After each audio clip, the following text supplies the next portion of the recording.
All right. We'd like to welcome everyone back to the Trampled Underfoot Podcast show. Your hosts are Mark Lindsay and Eloy Escagedo. What's going on, everybody? What's going on, Mark? Oh, it's been a day.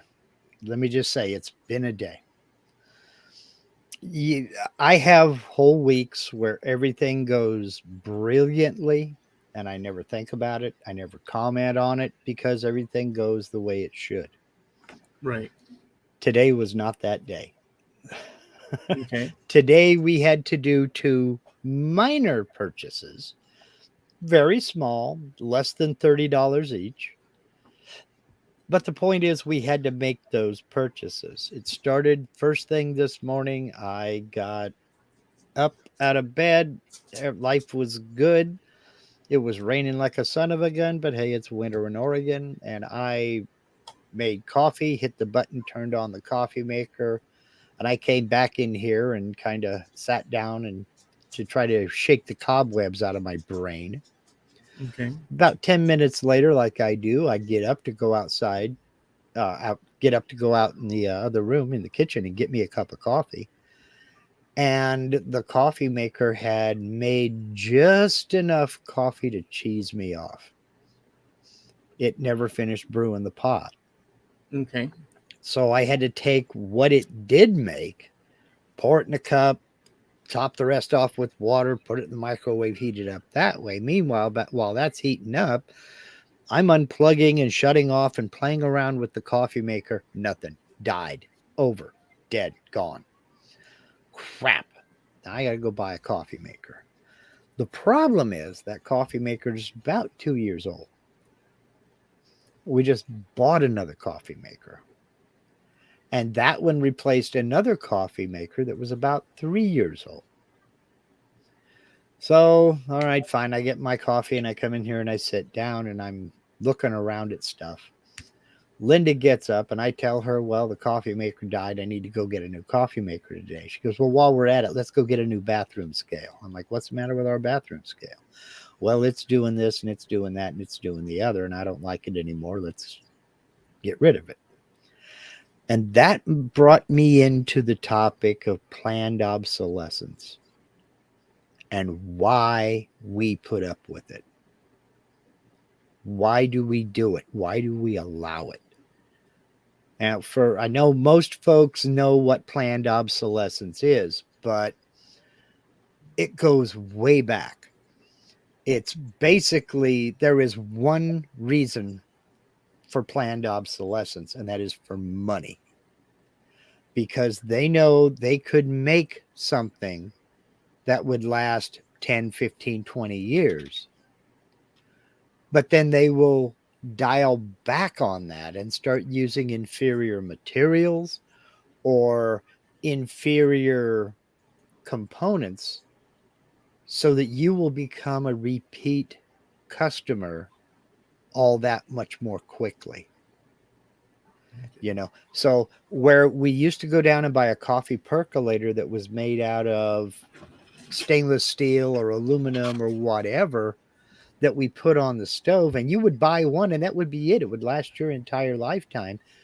We got talked into going with these automatic drip coffee makers that last. The first ones lasted maybe 10, 15 years, but then they learned that they could start using inferior supplies and inferior products in making these coffee makers, and something is going to go bad within about 2-3 years. So you go out and buy another one. And it's really starting to cheese me off. When I think of the number of like little things like coffee makers and bathroom scales I have bought in my lifetime, it's absolutely insane. And I'm about ready to go back to the old percolator because I've got one. I just ain't gone that far back yet. Now, it brings about this entire damn concept of they are perfectly able to make something that'll last 10 years or 15 years. We're going to buy another one when it goes bad due to natural causes because entropy, everything breaks down, everything degrades. But why purposely speed that up if not for just that money? Say that again. Why speed up that process if for no other reason than just for money? That's my The breaking down of things because of inferior. right, but on purpose. Or like in a lot of our electronics, what they'll do is they'll put in a permanent battery, which is going to wear out. It won't take a charge after so many years. But then seal up the back of the phone so you can't repair it. You can't take it to a shop and have that back cover removed and have a new battery put in. They don't want that. They want you to buy a new phone or a new tablet. Mhm. Why do we allow that? Why do we put up with it? Why don't we complain to the companies and refuse to buy their products? Oh boy. Okay, you're asking me Yes, I'm asking for your opinion. Why do we do that? because if U.S. Americans had maps, then they'd know where the Iraq is. And It's a difficult question, no, and maybe no, I am putting you on the spot, no, it's but it's a difficult question. It is, but the answer I have in mind is so. Here's my answer. It's here's my answer. Um, we there is no we Mhm. at the level of that decision making. Right.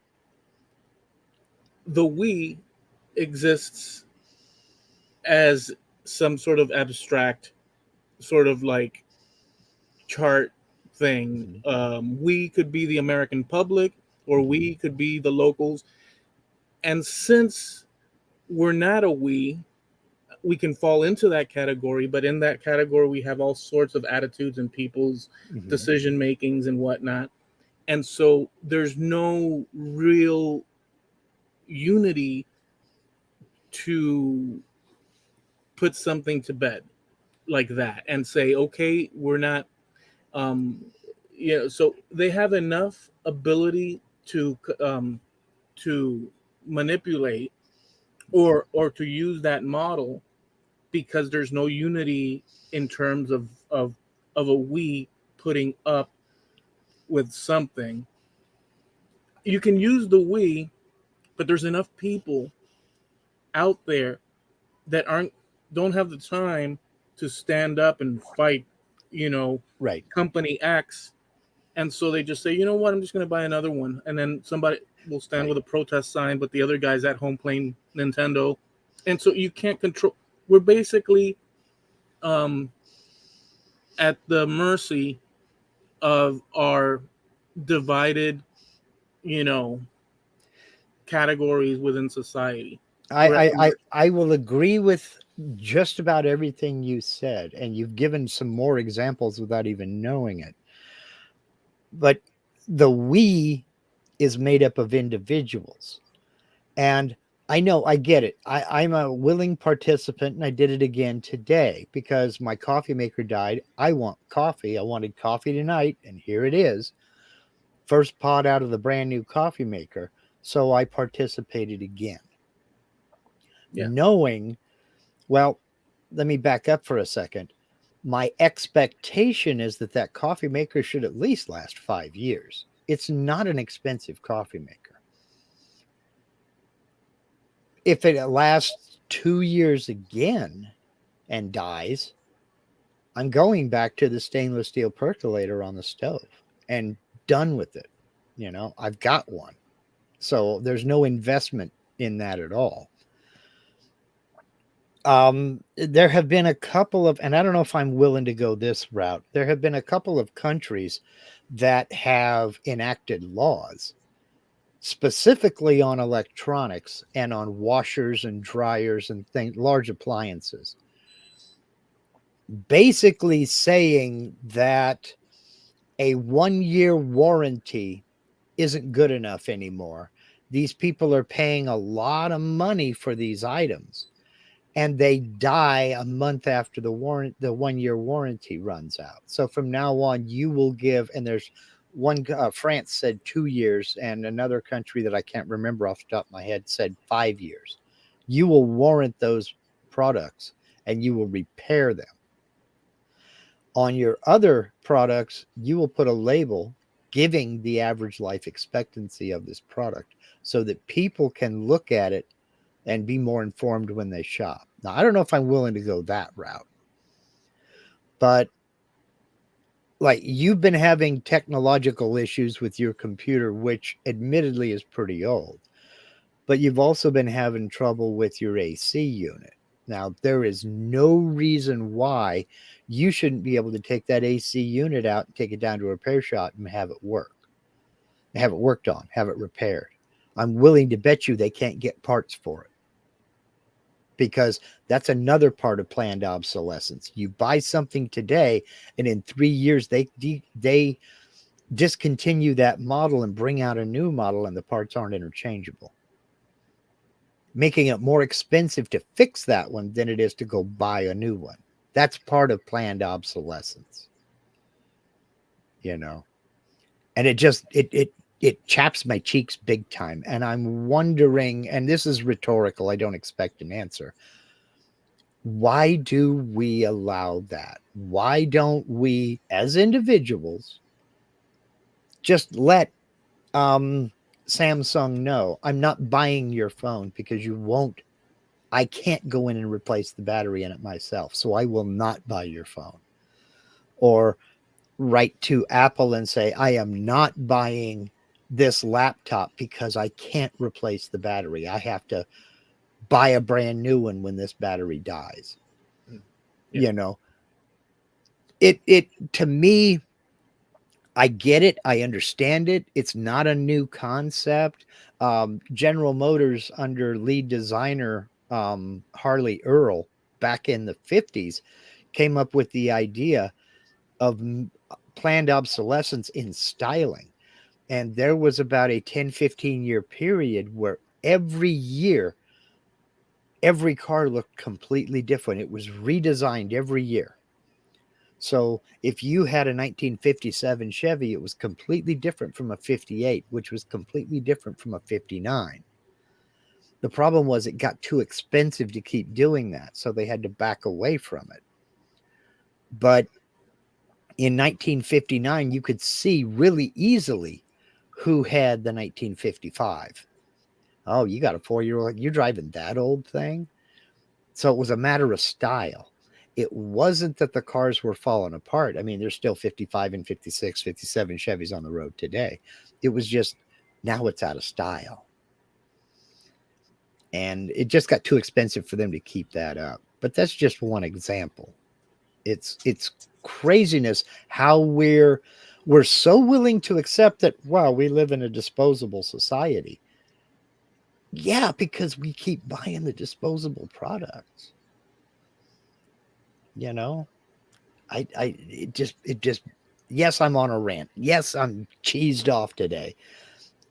But there's no reason I should have had to buy a new coffee maker after 2 years. That's crazy. And I'll leave it at that. Yeah, it's a tough thing because we're stuck in it, and we can adapt. You don't have to have. So, for instance, I could sit here, like, my AC is not blowing the cold air, and I live in Florida. I've got the wall AC. So there's various ones around the house. I can go to one room or the other and not make the purchase. Uh-huh. Or I can pull it and have it repaired. Mhm. If not by a official shop, more likely not an official shop, there's plenty of people that can do the job. You Right. might have to purchase the parts, Mhm. through them, and that gets added to the bill, but that could happen. But I could also likewise go to the local AC place and buy an AC, chuck that one, and pop one in. And depending on which one, weighing the options and all the variables, including price, availability, all these things, then I make the choice, suffer in the heat, uh, get an extra fan or two, or purchase a new one, or this or that. And we're lucky to have choices, um, in order to do that. The AC's been around probably since 2010. This AC. Okay, well, it might just need a shot of Freon, but you should be able to find that out. You should be able to take it out, take it to a repair shop, and him just troubleshoot it and say, yeah, it needs Freon. But unfortunately, this is a sealed system. I can't recharge it. No, you can recharge Because, sealed systems. well, but They you have get you taps. get my point. You Yeah. personally can't do that because you don't have the equipment and what have you. But if you could, if it had valves instead of soldered joints, you could get in and recharge it, go down and buy a tank or what have you, and do a quick recharge on it. Well, you could buy, also another layer is that, yeah, you could do that. You can even buy the taps yourself and the equipment, but then you're in Right. all this money. Exactly. You That's know, what I mean by making it more expensive to repair that one, then go buy a new one. So, but if you could go buy a $20 kit and hook up the hoses and recharge it yourself, I think they would make more money doing that, selling the repair kits for them, than they do making new new ACs.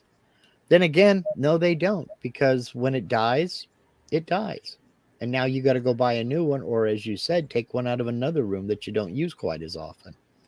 no, people do. People, I have no problem. Look, I have no problem with, uh, in a broad sense, I have no problem with none of it. Mm-hmm. If a company wants to produce crappy products, Mm-hmm. right? I feel that they should have the right Mm-hmm. to produce the crappy products.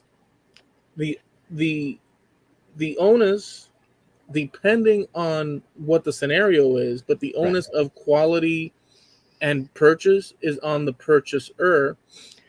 Yep. And if an item is not to their liking, to commit the travesty of buying it again, or telling their friends to go and buy from this junk, you know, Yeah.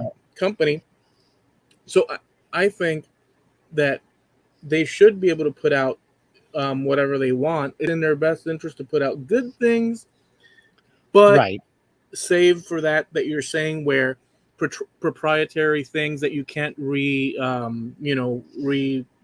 and whatnot. Mm-hmm. I think that they should be able to do that, the companies, and people should be able to independently realize that, no, this is junk, and they can move on to another thing. I mean, there's no monopoly on any of these things, so I don't have a problem, with Well, the quality. but some things are proprietary. Like I'll give you a for instance on the bottom of the iPhone. There's an example of that. It's right there where the plug is, where you plug it in to charge it up or to plug in accessories or what have you. Yeah, There are two screws. yeah, You can't buy a screwdriver to fit those screws because they look like Phillips screws, but instead of having 4 slots, they have 5. And it's a proprietary tool. Even Apple repair shops don't have them. yeah. So they want you to buy a new phone rather than fix that one. Mhm. But it goes beyond that. You there will be times where you turn on your computer and all of a sudden your PDF reader needs to be updated. Well, you can choose not to update it, but now certain things won't work. Even though the code, it could work, but they don't want you to do that. They want you to download the new update that also has tracking built in so they can tailor advertising Yeah. to your search habits and things Mhm. like that. There's nothing wrong with the old one. They just want you to get the new one. So the old version is obsolete. Yeah. You know, and when we're talking about physical material things like a refrigerator, that should last you a minimum of 20 to 25 years, a fridge. That's a big item. Now, if it dies in 5 years, Now we've just tripled the amount of waste that we've created because you have all the packaging for it, you have the fridge itself. Yes, you can break it up, and some parts can be scrapped and melted down, the metal casings and all the aluminum and copper and stuff like that in there, the motors and what have you, all that can be recycled and reused. But there's a ton of plastic, a ton of fiberglass that can't be reused. So it's wasteful to make things disposable. And yet we seem to have our priorities pointing in the wrong direction. Out here in the West, we're worried about plastic shopping bags and plastic straws while we're throwing away huge chunk of plastics because the thing broke. And you can't buy a replacement part for it, and there are no repair shops. Even for the smallest little thing, you know. I mean, your dad used to be a TV repairman, right? Yeah. When was the last time you saw a TV repair shop? Do they even exist anymore? I'm sure there's individuals that do things like that, and some places that are general electronic type repairs. Yeah. I mean, I'm assuming. it's insanity to me that they've put entire industries out of business, like TV repair and radio repair and things like that, just simply because they want you to throw that away and buy a brand new one. Yeah, I get it. I mean, I think that this is pretty much the topic is pretty much like a bookended because we know we live in it. There's nothing we Mhm. can do about it, only on an individual level, or we can force the hand of government to create exceptions by laws and regulations in order to force companies to act accordingly in But particular thing. I mean, those are the variables in our society. We're yeah, stuck in it, you know. well, So I think there are a few things where government has stepped in. For instance, I didn't know this in looking up um, some things on planned obsolescence. Some things I didn't know. For instance, it is mandatory by law that the seat belts in your car have to be warranted for 5 years, that they are not going to break down or fall apart for 5 years. I had no idea that that was the case. But there are no other laws about planned obsolescence on the books. I mean, so basically, somebody can make things as durable or as crappy as they want to, yeah. you And know. do you want that? Do you want laws? Personally, I think that it is a case of caveat emptor, let the buyer beware. If you see something for $19 and a comparable thing that's made of plastic and a comparable item that's made out of metal for $45, you can probably guess the reason why that one's only $19, that it's not going to be as high a quality. If you go into the Mak'er's favorite store of purveyor of Asian imports, and you buy something with a motor on it that sounds like a busted chainsaw, you Mhm. can be pretty sure of what you're getting. You're the guy that cheaped out and spent $60 on a saw that normally would cost you $325. You can pretty much guarantee you're buying something that's made to be used once and thrown away. So yeah, I agree with let the buyer beware. But I also think that we as individuals have the responsibility on that. If we're, and that's why my question was, why do we accept that and not what do we do to change it? Because so long as we continue to keep buying the crap, they're going to keep making it. Yeah, and we're gonna keep doing that. You know that. Well, yeah, sure. You're You you're don't, you're you're saying all these things. I get it, and you and you're know, and you're and you're sort of like laying the groundwork. But yeah, you know exactly. already. We're stuck Because, in it, dude. well, we don't want to pay $225 for a 5-piece socket set. We want to go down to the El Cheapo place and pay $6.99. No, so I think that we've wrapped this topic because look, there's Yeah, nowhere to go with it because you know what I'm saying. There's nowhere yeah. to go with this because the only options on the table is what. So what are the options? So just to see if we Okay, can round it up. my option as an individual, I guess what I'm saying is don't fall for it. Don't fall for it. I mean, Okay. you get what you pay for. And in my case, for instance, with buying a coffee maker every 2 years, Hmm. I choose not to participate anymore. Now How I much? did this morning, How much did you purchase the coffee maker for? $29. So not Okay. quite $30. Okay. So divide that into, But uh, the days in the year from 2 years ago. Um, what is it like? Close to 800. What is it? 800 and something. What's 2 years in days? it'd be 365. yeah, 730. Okay. So divide, your 20 some odd bucks into that, and that's your expense plus the gas to get there and so on and so Right. forth. I mean, plus the inflation of the devaluation of the dollar Right. in But I've consideration too. So you're basically paying, I mean, in those terms, mhm. nothing. But It's what not nothing, but you're it paying yes, like, I get it. I get where you're going with that. But I've also chucked about 3 or 4 big plastic coffee makers into the landfill, and a bunch of the packaging and all that other good stuff. Yeah, the boxes get recycled, but that's about it. My stainless steel coffee percolator cost me about $7 35 years ago. So that's what I'm going back to. That's what I mean when I say I choose not to participate anymore. I'm yeah, not buying another cell phone. I'm not buying another tablet. I'm not buying another laptop. My laptop is pretty old. I mean, it's 2013, and I can take the battery off of that and buy another one. It's not built in where I can't get to it. So, yeah, just basically, if it's not user serviceable, I don't want it. yeah, yeah. Okay. I mean, I don't want it. that's reasonable, and a lot of people are Mhm, like that. mhm. And frankly, I don't want to look. I don't want to buy anything.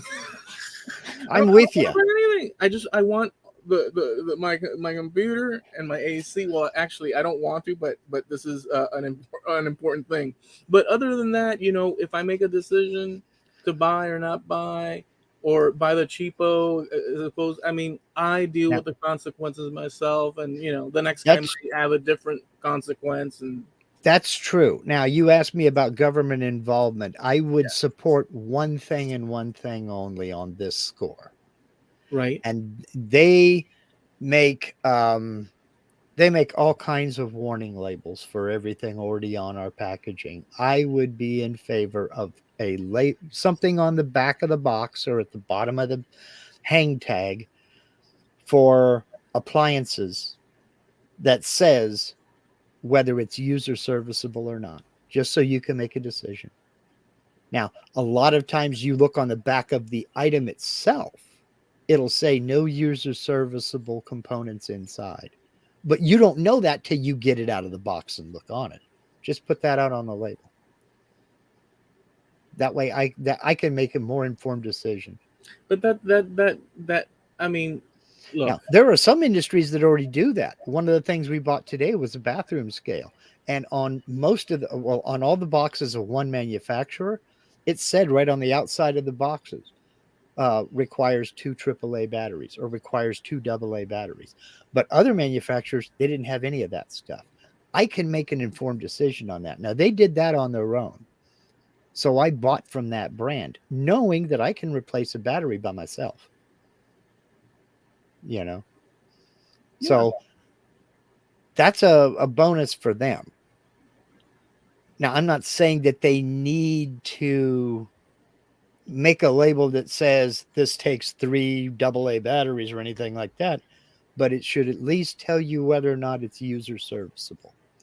Okay. I mean, I You know, disagree with having some sort of thing where they have to do anything. Um, I just simply disagree with it on ethics alone, on principle alone.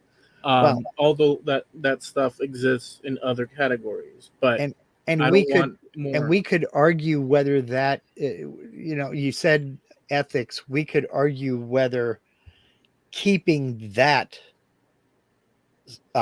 information private is ethical or not. And you not knowing whether it's user serviceable. We could argue whether that's ethical or not. No, I'm saying But that principle for me, yeah. according to my belief system, it's Mhm. it's preferable to have all the labels with all the information of everything. In my opinion, is Mhm. preferable. But what's preferable to me, I don't Mhm. want to have a company have to do that. Mhm. I prefer to have the choice of having a multitude of companies and products that some will cater to their customers better and others not so much. And I can say, okay, you guys did me wrong this time. Guess what? I'm not dealing with, and you're going to get a bad, reputation from it. And I'm not the only one. If a company does bad by their You're right. word gets around. So I Yes, don't you're right. You're right about that. Word gets around, but I what? don't want a third party, Mhm. namely people creating laws and codes and such, and agencies in order to create this new category of filing cabinets in some government building or on computers and employees. We all that stuff's already there. Believe me, it's all already No, there. no, it's not. Yes, Consumer Product Safety Commission. Well, any new thing that you build, now you have new information that you have to, now you have new agents and new inspections and new and stuff. Nah, that's And just oh it's no, just then one who's going to compliance. inspect it? Well, it doesn't need to Who's be going to inspect inspected. it? It doesn't need to be inspected except for one time, and that's just for So compliance. it won't You cost must us be held. anything. Now, well, I'm not If it saying it's won't, not no, going to cost no. If you're anything. saying if you're saying that it's no big deal, I'm like there's saying it's no no, big deal. if you're saying it's no big deal, it's just an addition, and Hmm. and that's it. Hmm. Um, then I'll go ahead and take your word for it that Because there's it no. falls right in with the truth and labeling that we already have. So they should go ahead and do it then, right? You know, yeah, we already have that. You can't claim that something is in a box that isn't in that box. If you advertise like supplements, okay, supplements are not regulated, except their labeling is. If you say it's vitamin E, there has to be vitamin E in each one of those tablets. Okay. And that's just truth in labeling. So that's already there. Yeah, but that falls under the category of, look. I'm gonna like, let's move on from this because I'm just Sure. gonna say Okay. this. I'm gonna say this one thing. There is something called fraud that's been there even before these agencies were around, and will be there Right. long after Right. if a And situation. So one thing is fraud, where you can't say, here, I'm selling you a toaster, and it's like some sort of like kitchen spoon, and mhm, because it's hidden in a pack. I mean, that, let's not go there. All right. I'm saying is this: if there's no extra nothing that to implement that, no burden on the companies, no burden on there's no burden, then it Mhm, doesn't matter either way. If there's a yeah. burden and if an agency has to Yeah. get involved, I don't want it. The only burden would be to their reputation, because if you have a label on there that says it's not serviceable by the end user, Hmm. I'm not going to buy it. Right. So your sales are going to dump. So that's the only burden that I can see. Yeah. I mean, I don't Is look. I have my opinion on it, and it goes to the broader question of yes, involve of government involvement. We're I not do. going to go there, Mhm. this, because this, you're bringing in government, Yeah. because either Mhm. they self do this, and you're never going to get, if you have a self restriction or self labeling or self whatever category, Mhm. out of 100 companies, you may have a slew of them that Mhm. will do it, and you may have some that won't do it because people, companies are people, and people Sure. decide different things depending on their interests, whether they're right or wrong. So you'll have all this. The only way to sort of secure a sort of like singular, like just the same across the board, Mhm. is through a punishment system, enforcement slash punishment system, where if you don't do what you're supposed to, you get. So there's all these things, and it goes to Yeah. the question of that. Yes, there's millions of examples. I don't know millions, but there's examples of government already regulating a bunch of things. This is just another Right. regulation, and I just and whether or not it's onerous on the companies, in truth, or in your opinion or in mine, I personally write out the outset, just seeing an institution saying you have to do something already, an extra something is already a no for me. I could imagine for other people. Yeah. So you know what I'm saying? So we're going into well, unless you open up the gates and you want to go there, we'll go there, but now there is a lot of self-policing already, because for instance, yes, if you look on like a consumer electronics or anything that plugs into the wall, you will see the seal from Underwriters Laboratories. okay. That UL listed, this meets all safety, this, that, and the other. That is not mandatory. They don't have to get that seal, but they do because they know people look for it. Okay. And it protects them from certain liability. If you plug 13 things into one extension cord and that thing gets hot and starts fire across your carpet, if every individual thing is UL listed, it comes down to you. You're the one that plugged it all in. If everything has met all the safety requirements, and there's that warning label right there on the thing saying, be careful about plugging in a lot of objects, it limits their liability. So there is some self-policing there. And again, I don't remember who started it, but certain brands will tell you right on the outside of the package requires 4 AA batteries.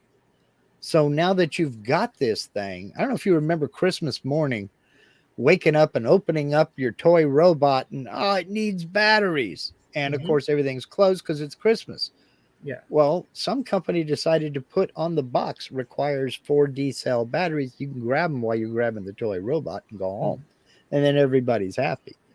I don't know about you, but I usually ended up with 3 or 4 packages of batteries in my Christmas stocking. And I thought, oh boy, I got something good, That's cool. So I'm not so full of myself that I can't say when things is right.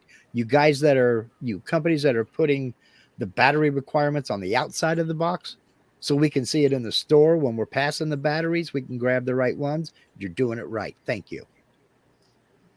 So, but yeah, we want to move on. We can move on. I just got cheesed off about. I want to move on. I want to move on because the problem with this is not, for me, is not just replaceable items, plastic cheaply made so that it funds an industry. The problem for me is that where we're going with it is to speak to. Can I just say this? Yeah. Let me just say this. Oh no, you go ahead. You go ahead. And, well, what I wanted to say, but go ahead. I was more on the wondering about us as people, because we complain and we moan about the amount of waste we're generating, and we complain about the disposable society we live in, and plastic is the enemy and we got to save the planet. But what do we do? Yeah, but it's Mark, us. It's individuals. Mark, let me stop. We talk so much behind the scenes. You already have so much opinions on all those subjects, and you're being very balanced and zen, and that's really infuriating, actually. It's infuriating because you have opinions that are quite in different directions, and yet you're being very Jedi Knight, and I can't be Jedi Knight.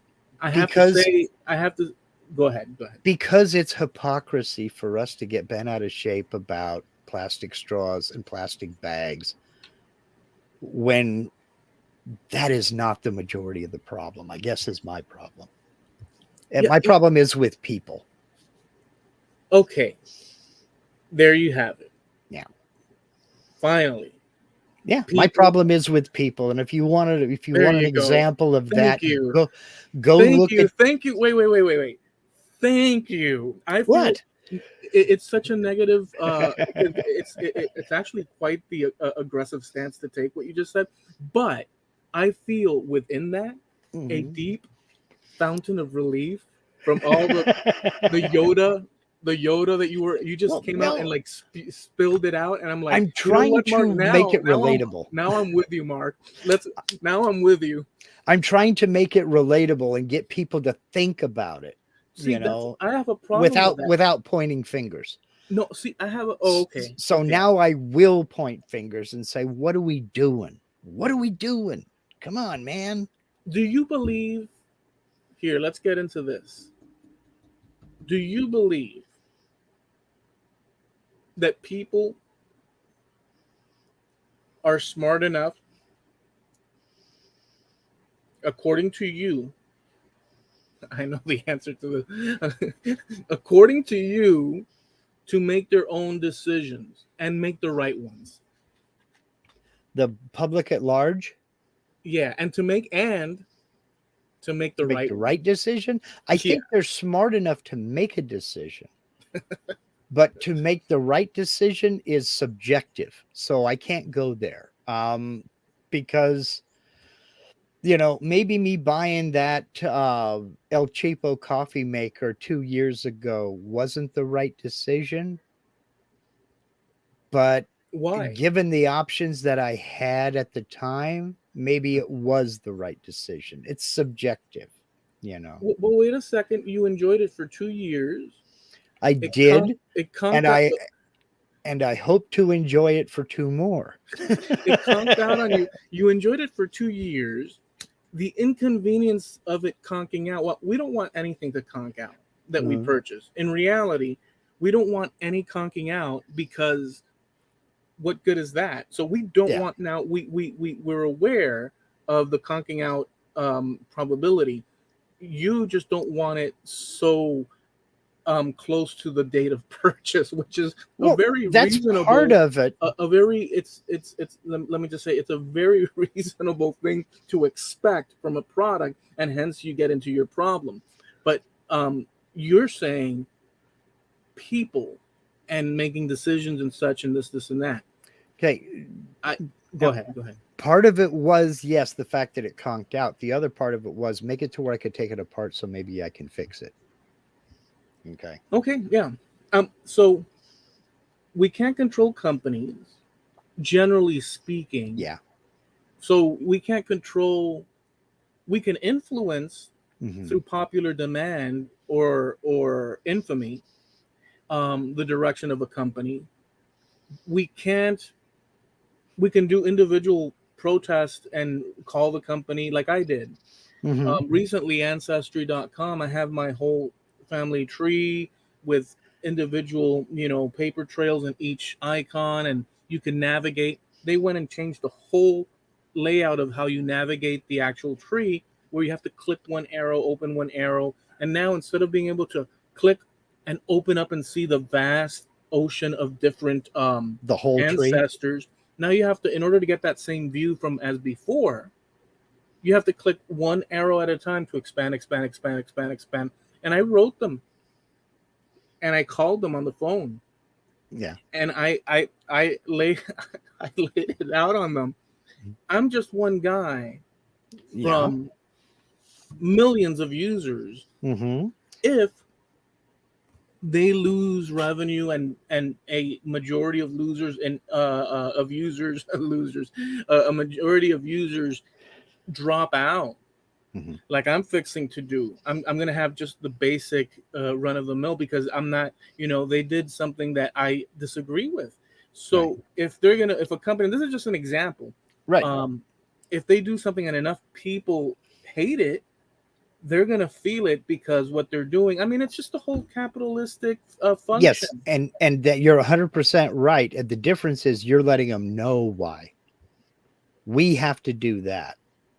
We have to let them know why. And believe me, the people that make these coffee makers, when this one conks out and I have to go back to my stainless steel percolator, they will get an email from me letting them know that I'm not purchasing another one of their coffee makers ever. Because replacing one every 2 years is ridiculous. Not happening. Well, see, now your threshold and my threshold and other people's. So my threshold of what I accept on that service, that website, that I'm not happy with now, All my information's there and everything, you know, and like all the cousin matching, like everything's there. But they went in and touched it because they've always made little It's tweaks. planned obsolescence. They changed everything for the Okay, sake of change. don't let me so I don't lose. Mm-hmm. They've made tweaks, but they've never touched the tree. Mm-hmm. And the tree is kind of like home base, but it's home base to me. Mm-hmm. Maybe for a lot of people out there, and you can see it, people take the test just to see what they are. Oh, Mm-hmm. look, I'm 30% Northwestern European and 30% this and this, and that's what they care about. And so, but there's a lot of people that care about doing the tree stuff. It's important to me, but to a whole slew of people, it's not important at all. In fact, even if it never the feature never existed, Mm-hmm. nobody would be none the wiser nor care. Because they're into just seeing, hey, look, guys, I'm this, and that, but they don't care about the one aspect of genealogy. Right. And the company is catering to this whole group of different types of interests. I'm unhappy with it. I let them know as much, and and what do? I can't do anything other than say it. Right. I'm not gonna. So I have limited, and if people don't join me I even signed the petition. Well, I even signed the petition. and I was going to get into that. You don't know how many other people have joined you because that's nothing that they're going to admit in public. Right. Unless they do a mea culpa post and say, you know what, we've heard you. We've received hundreds of thousands of letters and emails and complaints and this, that, and the other. Mm-hmm. We're going to give you the option to go back to the old interface, or at least give you the option to have one button where you can click on the whole thing, you know? So things like that do work. And I'm 100% for it. And believe me, I'm a major proponent of that because you do have to let people know. Millions of people don't go to that website every day. Millions of people leave that website every day. Millions of people join that website, but they have no idea why. If people start leaving and letting them know why, that's different. That's when they take notice. Maybe we messed up. Yeah. You know, but you have to follow up. You have to let them know, and you have, and you're doing it the right way. I mean, so, you know, it's kind of like if here's the thing. Why do we go ahead? I'm sorry. No, you go ahead. I'm going to say, if you go into a sandwich shop and it's a crummy sandwich, millions of people pass that sandwich shop every day and never bother to go in. If you let them know, I had a bad experience, here's the problem. The meat was bad and this was bad and that was bad, so I'll not be back. Don't give me a new one. Don't want it again. Thanks very much. You need to fix some stuff. Maybe they will exactly. Maybe they will correct the issue. But at the end of the day, they can go and just the same keep on going, and do whatever they want, and the consequences all depend on them and their money making. So to me, that's the only valid use of reward. And now if they do something fraudulent, well, yeah, that's different. Then then you have the courts to, to seek remediation. Right. But I get, my brain defaults to, they can't fix it if they don't know something's broke. You know, if they don't know that there's a problem, as far as they're concerned, there's no problems to be fixed. And that's why it also depends on your, if you go in romping and stomping and getting all cheesed off, that may happen once a day. That may happen once a year. Yeah. And most folks will just it'll roll right off their back. But if you tell them, look, there's an issue, here's the issue, I wanted to let you know so that you could fix it, then move on with life, that's a different story entirely. But people can't fix something if they don't know there's a problem. At this stage in the conversation, I mean, we've been on this topic. We might as well keep it. So I'll mention this thing. I'm not too happy with the topic because it's a frustrating topic. It is. I'll say this. In the 1980s, this is an example of what you're saying with the labeling and whatnot. In the 1980s, and things have variation all across the board in every category and subcategories. But there are similarities, and here's a similar sort of suggestion that was made, that was implemented in the 80s.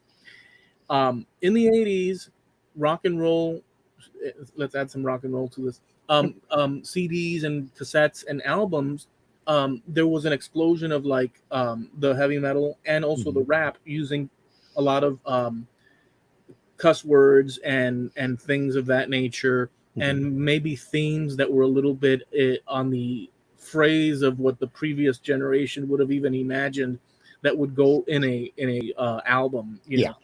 And so a bunch of concerned women, headed by Tipper Gore, the wife of Al Gore, formed a coalition of concerned mothers, in order to protect their children from demonic, evil, heavy metal, and masochistic, and depravity when it comes to the rap and heavy metal music, with the albums and the people with their lipsticks and their hairs, you know, and everything. They looked all outrageous, and there were committees and Congress and people testifying, and there were private debates. One of the people that censored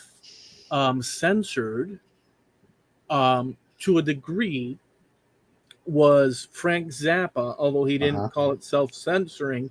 He put all his lyrics on the back cover of his album, which his lyrics can be quite, he did that so that people know exactly what they're getting.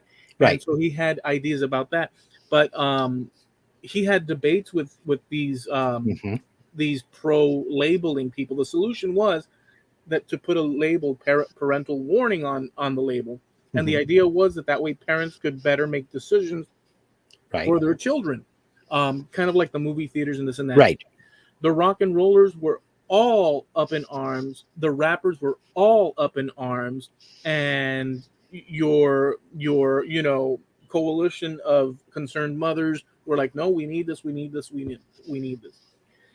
There's some great debates on it on YouTube with Frank Zappa making some great points. Well, and another excellent one with D. Snyder too. And one with D. Snyder. Let me just finish. I'm going to wrap up now. And the decision was finally made, and it came to the point where the labels were implemented on rock and roll albums. And the idea of the label in the preview of these concerned mothers was that parents would make the right decisions for their children. And what ended up happening, although there was that solution that they thought was appropriate, because they're thinking that other people are thinking like they're thinking. They think that what's good to them is apparently has to be good to at least a huge majority of people. And they may be right to a degree, but they don't take into account that people out there in the ether go from one extreme to the other in their preferences on every single category imaginable to mankind.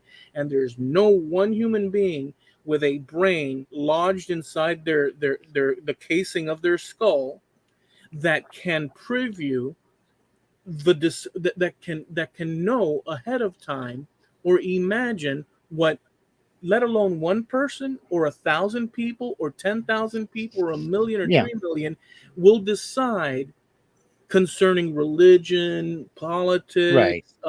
So none of that. Well, what a consequence that happened was that kids preferred the label, because that basically signaled, just like rated R movies. If you go and see a movie and you see the PG can be a great movie, but when you see an R, you know that there's going to be some heavy duty violence or some other, you know, scandalous things on the you know, balance of that.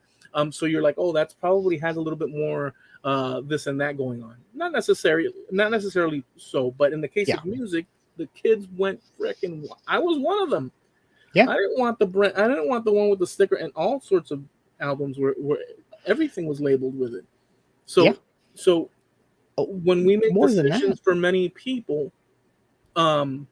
like an agency would do, um, the consequences that people are going to go ahead, just like prohibition, anything. These people that have this moral, and ethical, and think for the rest of the population, like the rest of the population are a bunch of monkeys. They can think that, but it's not real.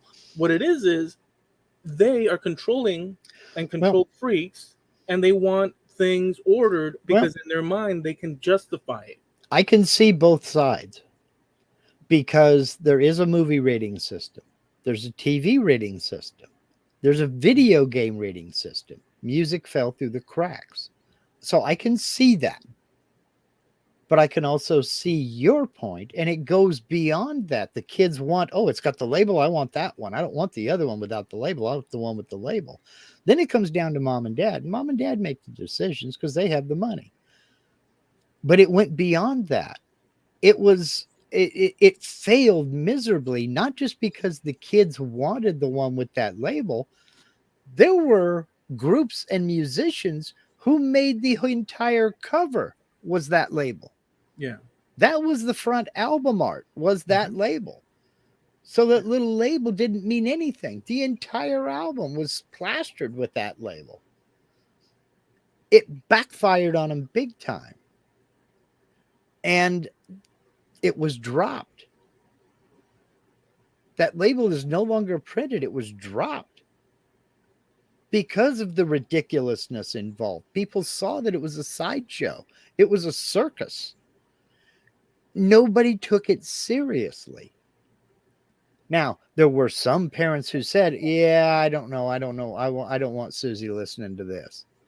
Just as there are some parents who look at a video game like Grand Theft Auto and say, Bobby, you're 4. This is a bit mature for you. Come back over here to this end of the video game rack, Yeah. So when it comes to kids, parents who don't know, I mean, all my mom knew about Led Zeppelin was she didn't like to be screamed at. She had no idea what their music was like. She had no idea about their lyrical content. She couldn't say anything. She never told me I couldn't buy a Led Zeppelin record. All she could tell me was put the headphones on or turn that crap down. That was all she could say. They never tried to censor me as far as bringing home music or anything like that. She was still approved. She wouldn't let me go to an R-rated movie.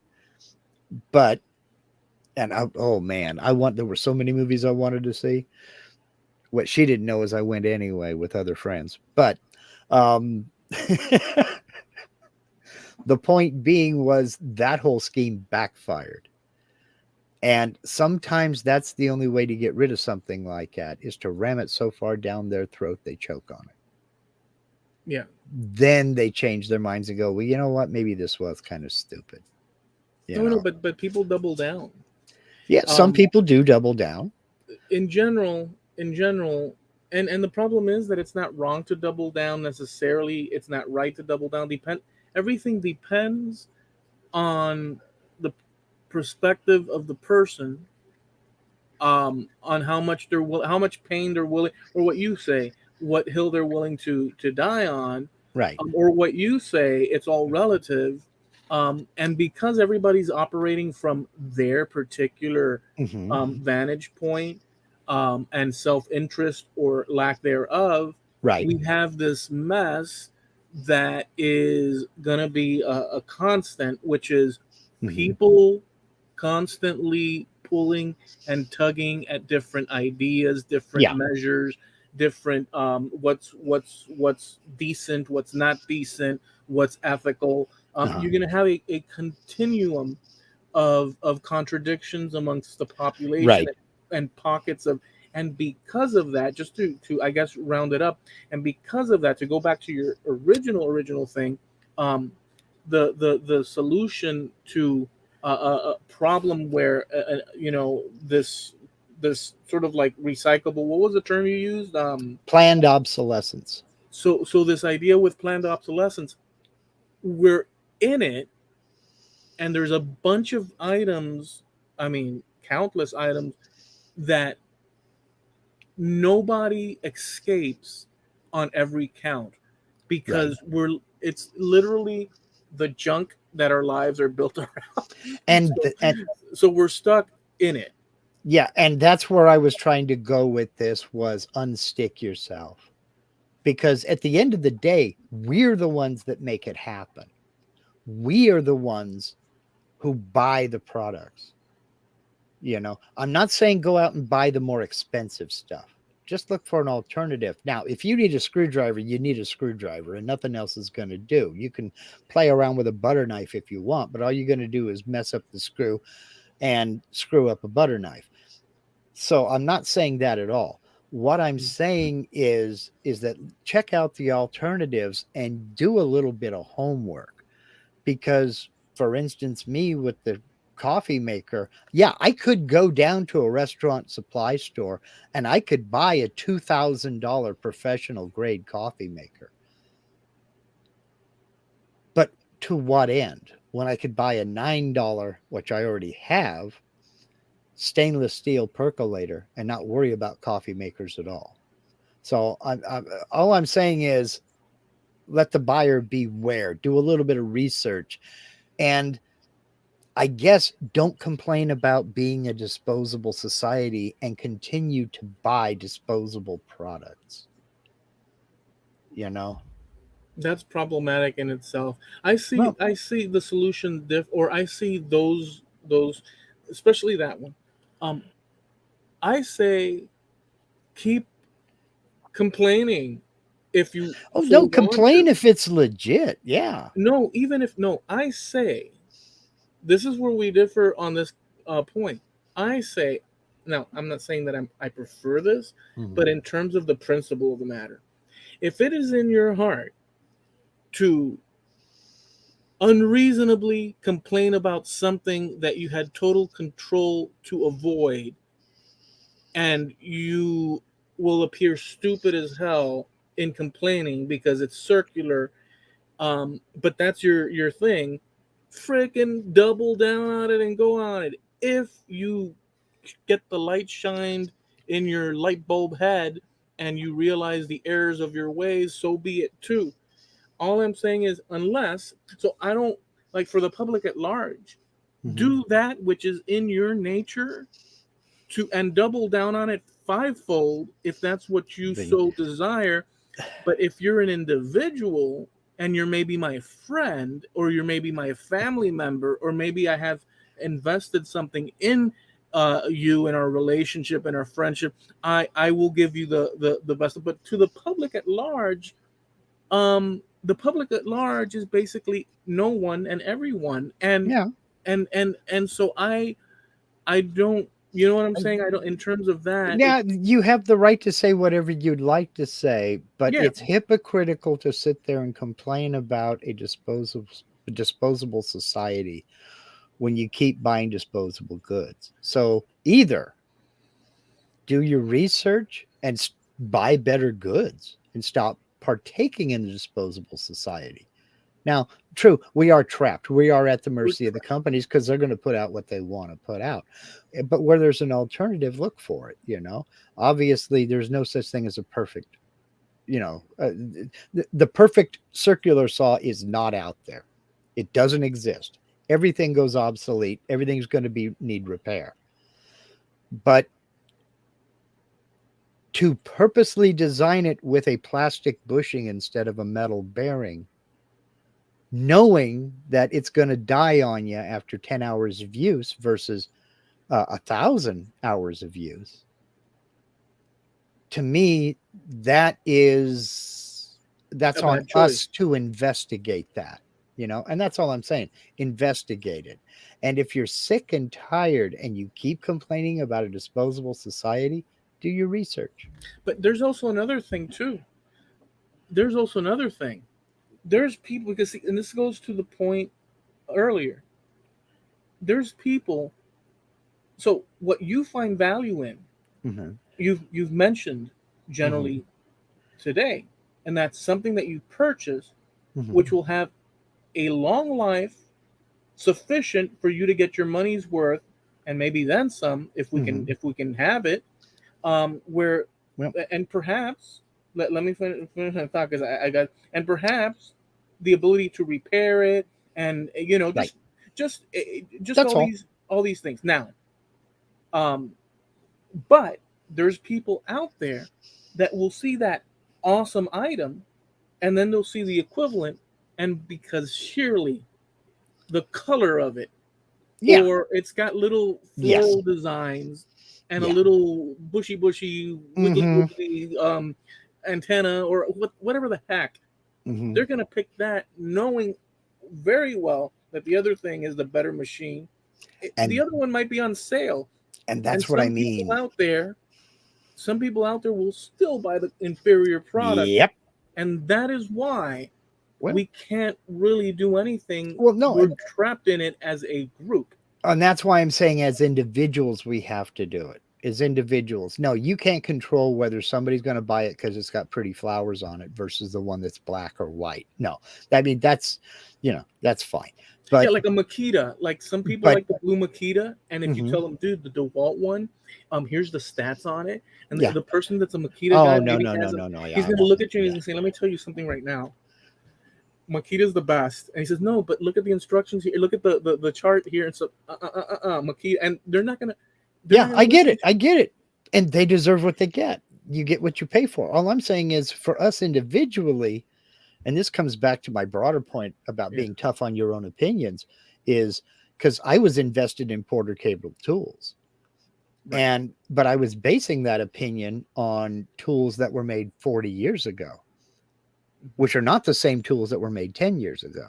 No, And it's like, am I beholden to the name? Am I holding on to the name or am I really holding on to a better product? and it's tradition too. Porta And Cable is a traditional, yeah, you know, like it's got so history.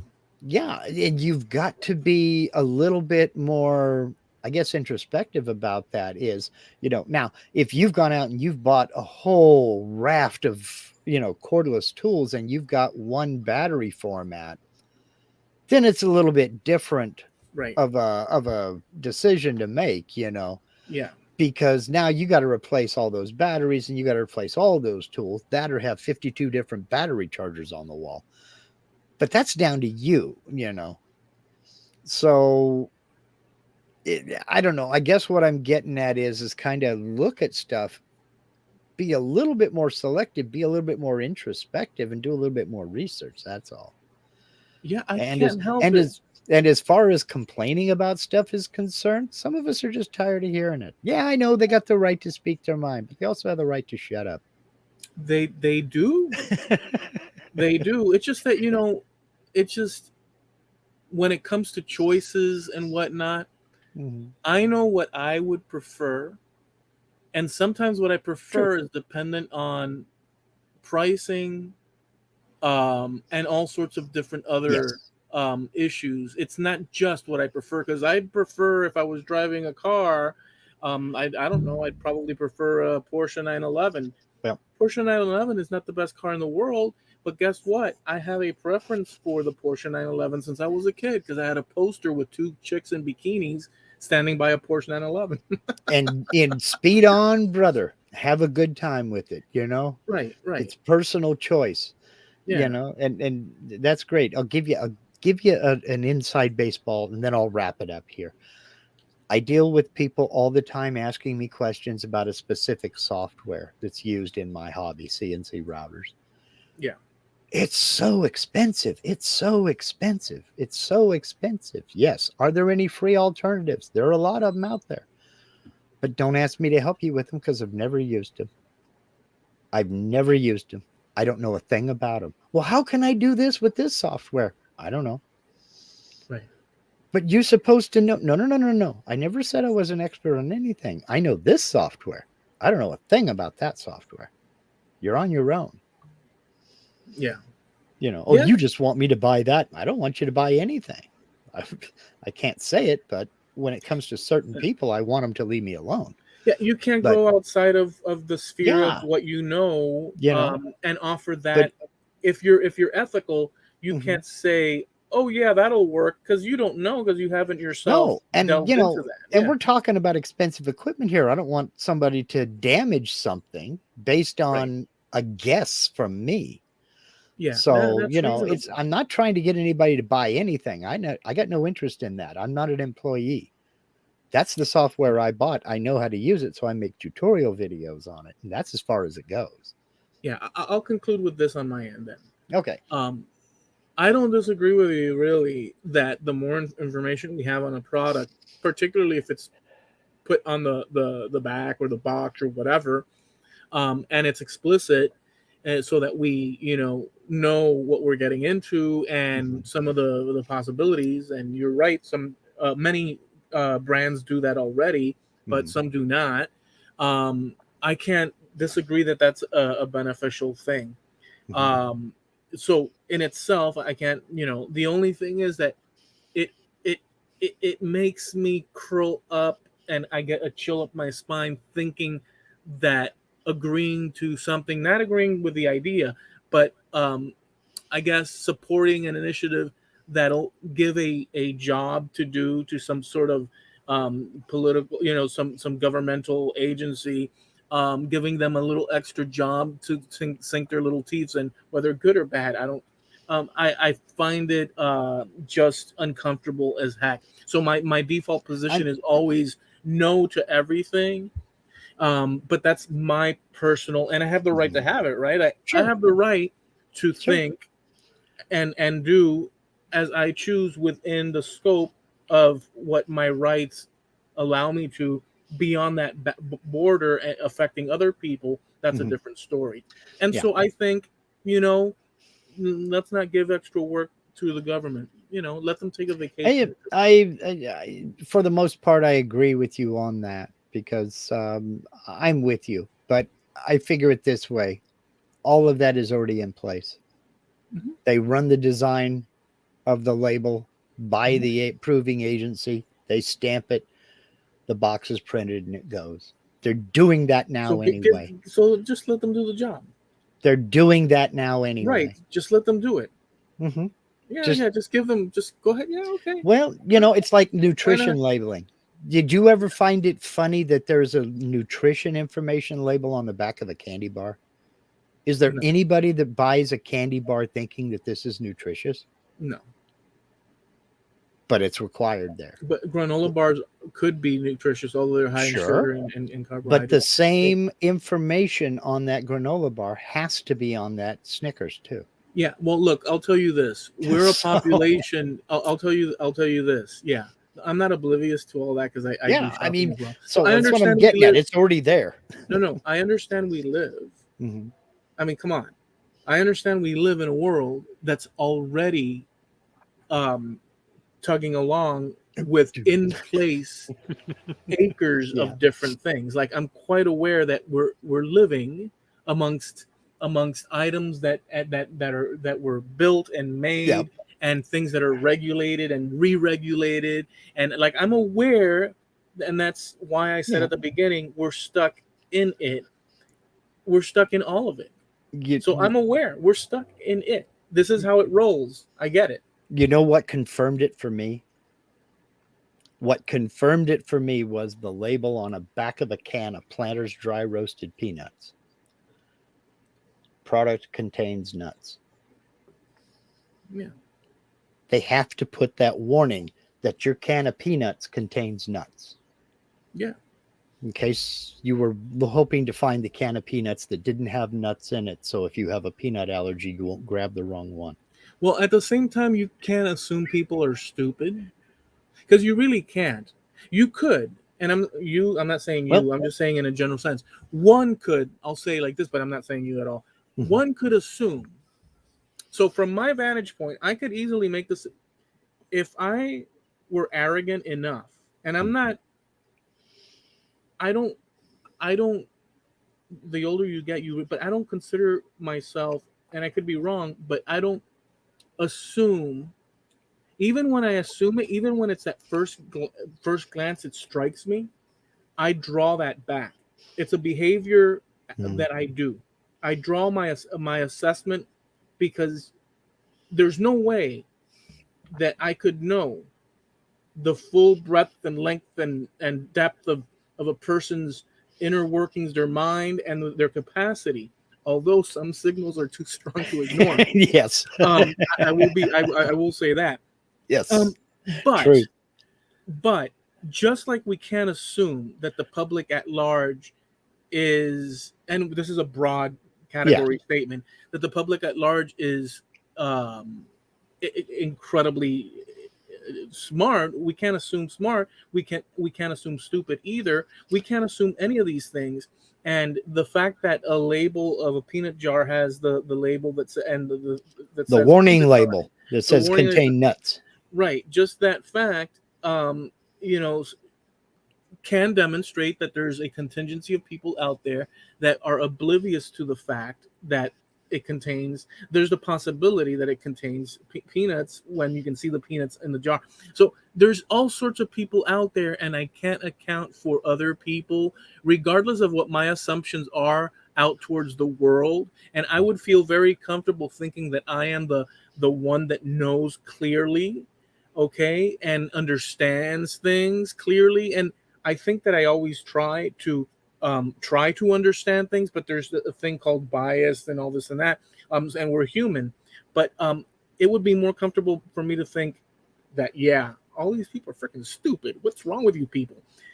And I do think that sometimes, but I have to draw back my line a lot and think, well, wait. And I've had to reassess a lot of things.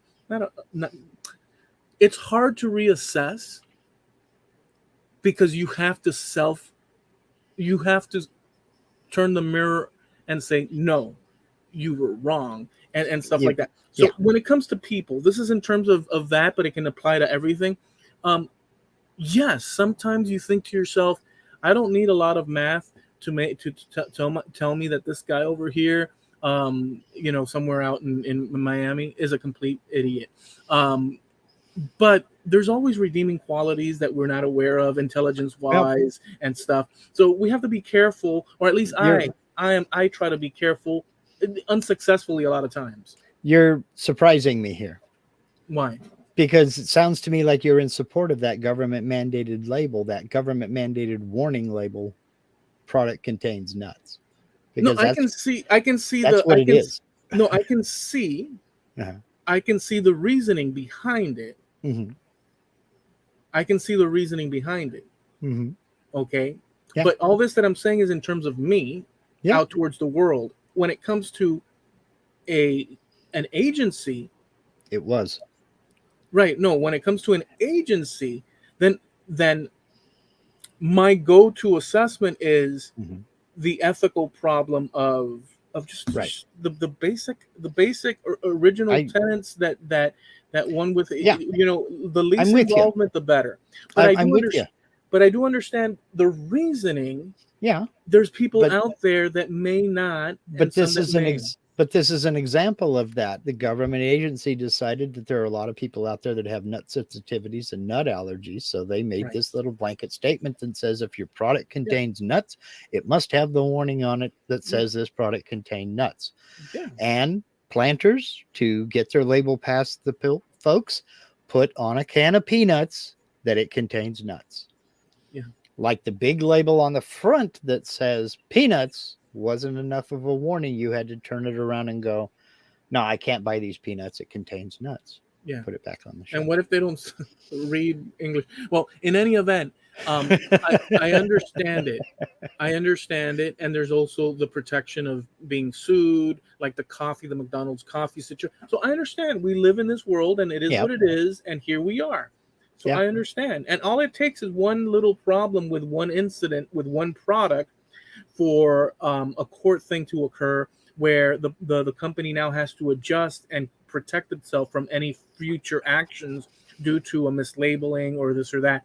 But all these things are constantly a work in progress. And you know what the consequence is? We get all the stuff we get, all the warnings, and it is what it is. We're stuck in it. Let's wrap this up because I'm okay. Well, you did. I'm going to applaud you publicly because you did do very well on a topic you didn't want to talk about. So it was very difficult for me, but the difficulty was you were very balanced. I was trying to say my problem is with people without saying my problem is with people. Yeah. Yeah. I was Yeah. trying to see. I'm more of a sugarcoat kind of a guy. Let people come to that conclusion themselves. Because if I stepped out from the get go and said, you know what, really have a problem with people. I think people are X, Y, or Z. Yeah. It would have been done and over with. No, You know. I have a problem with people too, but I know that. So look, But people are dangerous. you know, if I call someone stupid, whether they are or not, that's just an insult. Ears closed. There's no discussion. You insulted me. But if I can frame things in such a way to where a person goes, you know, I was acting kind of stupid. My job is done. I'm happy. Listen, people. This might sound like an exaggerate, but if you think it through, to us in the direction that I think, you might see why people are freaking dangerous. Yeah, People they are people, and I'm not saying dangerous kind of sort of, and I'm not saying dangerous, well, maybe, and I'm not saying dangerous like some sort of fantasy illusion. I'm saying people are dangerous like danger. And I'll give you an example. That I mentioned before. You don't know what people are thinking. There's people that are off on the weirdest trips. You don't know who you come across that may externally look like a normal human being in your mind, because you have a level of normal, what you think is normal interaction between people. You don't know what weird, crazy stuff a person might be thinking. You don't know what position or what lie or what road you might be led down due to a certain amount of decisions made through the insistence of a person that you encounter out there. There's people out there that are willing to do horrendous things, from fraud to terrible, life-ending things. There's a range of humanity out there. Not everybody's like you and I, and even you and I are not like you and I.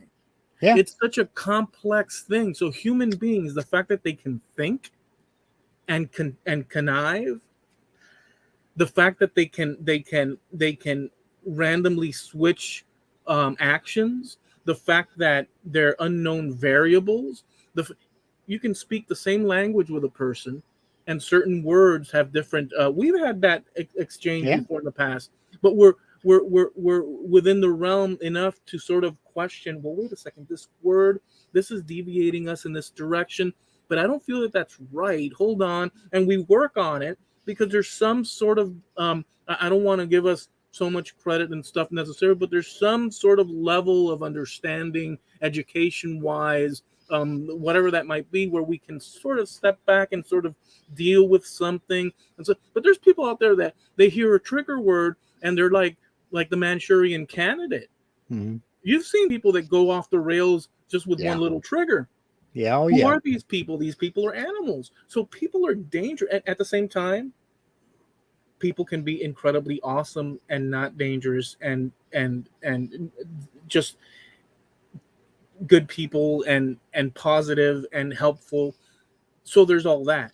But because there's this tapestry of unknowns, people are pretty darn dangerous. Yeah. And so that's why it's not good to, it's hard to not to assume, but it's also useful to be very careful of the people you encounter, what you talk to them about, how you talk to them, to what degree you talk to them, And that's all why sorts- I take that tack. You know, I don't tell you something like that, especially if it's something unpleasant. I will set things up in such a way that you will maybe get it yourself. You know, because you're going to believe you before you believe me. So, yeah, my problem is with people, yeah. but I've always Well, been that way. So, well, no, but all right, let's go ahead and wrap it up. but notice that I agree with you, but on the aspect that I mentioned, I don't. You agree with me on what I said about danger, or you Yeah, see I it mean, different? because you don't know what's going to go on. Right. You have. There's no way for you to know what's in a person's mind, in their heart, or in their soul. Yeah, they could be smiling So, at you, Oh and yeah. they could be smiling at you, having a pleasant conversation, and they're giving you all the right information that to make you feel that you're having a good. And what they're doing in their mind is also on the side in one filing cabinet. They're thinking, so when I tie his ass up, I'm going to throw him in the trunk and dump him in the city. You Mhm. know, you don't Exactly. know. Mhm. And they may look like the most decent. I mean, we don't now. You may think, well, we can't live like that. And you, not you, but I'm saying like I'm talking like out there. The collective you, yeah. People may think that, well, we can't think that way. And you know what? We don't. I don't. Yeah. But I know that that possibility is there. So when I do encounter a Well, person, it doesn't mean that every person, but it means yeah. that this person in front of me, that maybe I'm exchanging But a hard drive. I'm here for this story here. I'm not here for any other stuff. I'm here to give this hard drive because they need to repair the funicular screw that latches onto. And I'm focused on things, I'm focused on, but we're not going to go ahead and trust the person with our lives now, are we? well, that's what the predators count on. Right. So we have to be careful with what we towards people that that we don't How know. we got on this subject, I don't know. I was talking about labels and I think obsolescence. no, because it's about thinking that people Excuse are not me. capable of knowing what's best for them, and the labels being needed, and this and that, and Well, all whatever. It's let's end it. Let's end it. yeah, I just think that if there is no serviceable parts, end user serviceable parts in there, it should be put out up front. Yeah, I mean, they have no problem putting it on the back of their TV set. How about putting it on the box? yeah. Whether they do that or not, Hmm. I'm not gonna have any say in it. So if it does happen, I don't think it'll be a benefit for me in that respect. Uh, And so hopefully they do it on their own. Hopefully they do it on their own without the pressure of mhm. these. I don't want to say the word, but it starts with the letter Yeah, well, let's wrap it up. and it ends with and it ends with Yeah. All right. So listen, folks, we want to thank you for hanging out with us. We have an after show in a few moments here, so stick around. This is the Trampled Underfoot Podcast show, and we go live every Tuesday, 6:30 Pacific Coast, 9:30 East Coast, here on our YouTube channel, Trampled Underfoot Podcast on YouTube. We have a website called trampledunderfootpodcast.com. You can visit our Wayback Machine, get our past episodes there, and we have a Facebook page by the same name as well, where we post links on occasion, photos of the things and topics we talk about here. We're also sponsored by Harneal Media, your one-stop solution for web hosting, website design, and merch, print-on-demand services, web store, contact us forms. I mean, there's literally no end to the things that Steve can help you do with your website, whether you know what you're doing or not. So that's again Steve Nealon over at harnealmedia.com. That's HARNEAL media.com, sponsor of Trampled Underfoot Podcast.com. All right, guys, we'll catch you next week. Peace.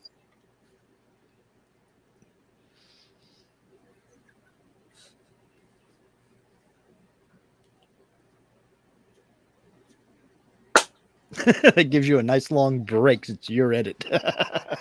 Hour and 28 minutes. Good luck. No, it was good. Look, it was good, Mark. It's just that one part. I knew that you knew more, but your balanced Zen thing was like, cause so Well, just to hear you throw out the or just for you to throw out the knives and say, okay, Eloy, this and this, it's that well, makes me feel more comfortable than you being Zen. it's the hypocrisy, but I was trying to let people come to that conclusion themselves. We're Yeah. worried about plastic straws and plastic bags. In this state, you have to bring your own bags to the grocery store. They don't have the disposable bags. Now, when COVID lockdowns first started and all that, they brought that back because they didn't want people bringing their COVID covered bags back into the store. So they suspended that thing. but you have to take your bags back to the store and reuse them. They're worried about plastic bags, but they're not worried about the refrigerators or the ovens or the old air conditioning units or the old hot tubs that people are taking apart and throwing into the landfills. They don't care about that. They don't care about the big chunks. Look at pictures of a city after an Earth Day celebration. There you'll see the hypocrisy that I'm talking about. It's a mess. They're screaming, save the planet, and leaving behind a pile of crap, a literal pile of crap. Yeah, but you know, let's so that's my problem with people. Let's quit being so hypocritical. Yeah, but that's not hypocritical. It's a Yes. problem. Let's stop it's a complaining problem. about a disposable society and propagating it. That's what No, I'm getting let's at. not. Yes. I'm tired of hearing about it. I'm Yeah, but tired of hearing it. You're okay. So you're tired of hearing that. Mm-hmm. I understand, but it's like people are gonna dude. People imagine a freight train, and you're Mhm. tied on the tracks, and you're saying, "I don't want that," and the freight train represents people doing what the hell they want. They're gonna freight train right over your ass and mine. So Mhm. whatever it is that you, and I know you know that, but the point is, it's so useless. But what you're not accounting for is the guys up the track from me pulling out the spikes. That's what I'm talking about. I just for some reason I saw the Lone Ranger. Remember? With the piano in the theater, Yeah, I mean, just no, I'm not going to play anymore. No, I'm not going to do it. So now Steve did have a good one here. You have the option to buy or not buy or to make your own. Yes, you do. And that's what I'm getting at. You have options. Mark, We have options. Mark, Mhm. the I know plastic isn't your main concern. It's products that break down. Right. But if I don't have It's to all go encompassing. far, Mhm. like I'm just thinking in terms of, because now thinking of plastic and what you mentioned earlier, like all around me, like you could call me the boy in the plastic bubble, because Oh yeah, I can look at anything dude, I'm with you. and everything is plastic, dude. I'm with you. Everything. You seen my coffee cup? I've got ceramic mugs in there. Yeah, Dude, I'm with you. everything is petroleum based, dude. Yeah, I'm with you. I'm right there with you. But And you what know I'm what's getting funny? at, but you don't hear me complaining about the amount of plastic, is what I'm getting at. We're Okay. focused in the wrong direction, is what I'm saying. Unless you live next to the dump, then you'd be hearing it. Well, if I live next door to the dump, I would want them to bring more plastic and less of the other smelly stuff, because plastic don't stink, No, But actually, yeah, I get what you're saying. yeah, well, no, Yeah. actually, I would say if you live next to the dump, that's your problem because you moved there, Yes, exactly. Well, it's Yeah. like these people that move into a house on the approach to the airport and then complain about the noise. Right. It's like, yeah. dude, there's a reason you got a 2,000 square foot house for $50. All right. And it wasn't because of the view, Yeah. I Yeah. mean, that airport was there long before you bought that house. I mean, come on. So everything is, yeah. I get it. Are you gonna do some of the, because some folks have some. Oh yeah, they do. Robin wanted to know, did I get a haircut? Yes. So that got that taken care of. Al said, I have cars that are more than 5 years old and the seatbelts still work. Well, they're supposed to be warranted for 5 years. Yeah. That's all. They didn't say that the obsolescence. Yeah. Now, that's one thing there. Now, they're required by law to be warranted for 5 years. The guarantee has to be for 5 years on seatbelts. But they also know that they have a severe liability issue, so they over engineer. Yeah. So, because even if it's 10 years old, okay, it's out of warranty. But I mean, you have people suing Grumman aircraft for aircraft that were made in the 40s. There is a liability there, so they over engineer that. And let's see. Steve says, but you bought a cheap coffee maker. You could have bought a commercial style unit and it would last a lot longer. Yes, you're absolutely right. That decision was mine. And it was also my decision to go buy another one today. I didn't buy the cheapest one out there. I bought something a little bit, I think, more high quality. Stronger plastic. But no, it wasn't. Well, actually, it's a little bit higher wattage and a bunch of other things. Anyway, it wasn't the cheapest one on the market because I'm a basic kind of guy. I want a coffee maker. I want it to do one thing: take that cold water, make it hot, put it through the coffee grounds. That's all I need for it to do, preferably with as little hassle as possible. So yeah, I was buying the cheap ones, and it got to me. You keep having to buy these things. Start upping your game a little bit here and looking for something that's a little bit more durable. But you got your money's worth because if you had it for if you had this crappy one for 2 years and you divided the price of it into 2 years, you're paying like less than a penny for it. What I was cheesed about was the fact that the coffee maker it replaced lasted 5 years. It's like, well, that one, same maker, right, same brand. That one lasted me 5 years, which I think is acceptable. That's acceptable. Because I'm not buying the high-end one. But 2 years to me, that's not acceptable. That's a bunch of BS, you know. But yes, I could have gone down. We've got a restaurant supply store not too far from our house. I've been in there a couple of times and I bought a few things through them. And I could buy a big commercial unit, but you're talking 4-digit price tags, and I'm too Scottish for that. So, Rick French says, talking about my old laptop, I can take the battery off of it until they no longer make the battery for that laptop. Yes, but there's a company called Batteries Plus. They can take it apart and rebuild it. I've done it. Wow. That is cool. And that to me, I think is a great idea. I was given a cordless drill. The batteries were dead. And the guy didn't want to hassle with them. Okay.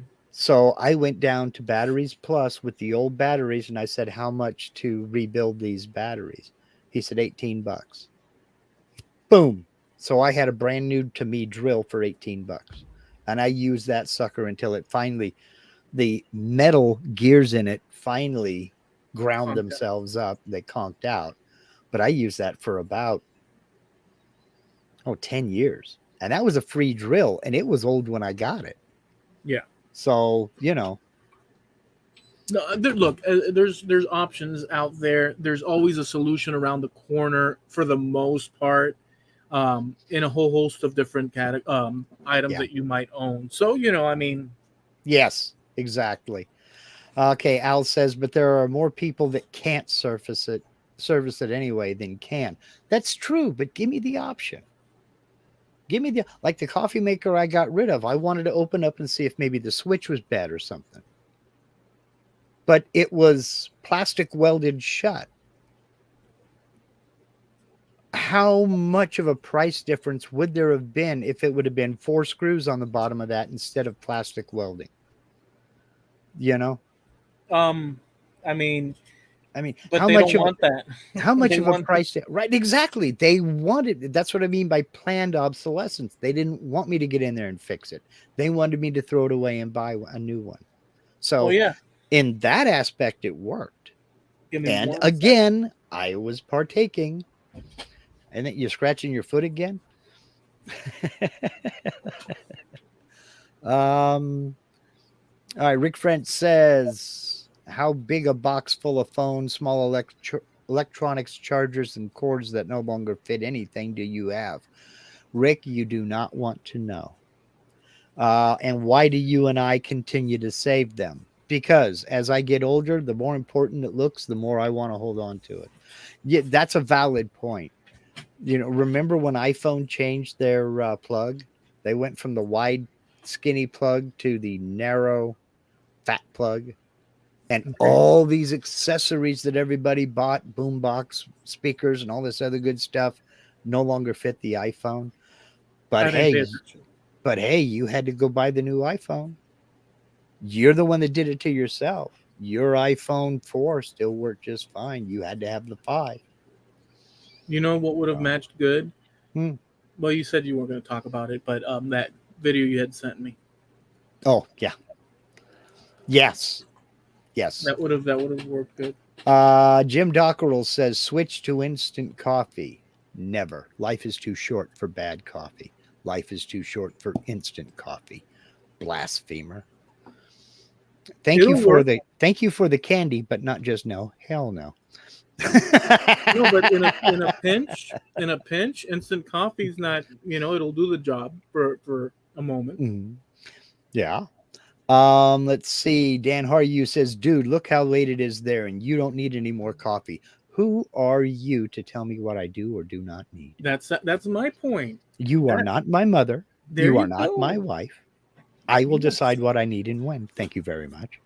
It's actually colder I just opened the door to my bedroom, to the hall. It's actually colder right beyond this door than it is. Oh man. Jamie says, why do you think Americans have more coffee option than the Brits? And why am I upset about it? Hey, you're the one that now you guys have a lot more options. And in fact, over in this is actually very funny. There's a British comedian by the name of Dave Gorman. He used to have a show called Modern Life is Good-ish. And he was talking about how coffee shops have ruined tea. Because now they just give you a tea bag and a cup of hot water where you used to get a brewed cup of tea, because coffee and tea are made differently. Coffee, you want hot water, but you don't want it boiling because it brings out bitter oils of the coffee beans. Tea, you want boiling water. So, because it brings out all the flavors out of the tea. So the water has to be at a different temperature. You can't just take hot water out of a coffee machine and make tea with it. So that's why he was saying coffee has ruined tea. But yeah, no instant coffee.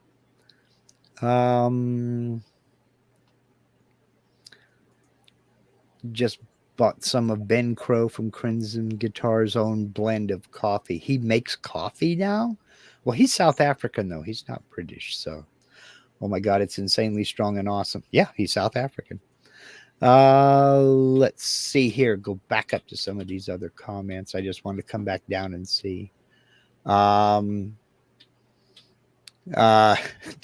Hughes says, I just burn everything, no waste.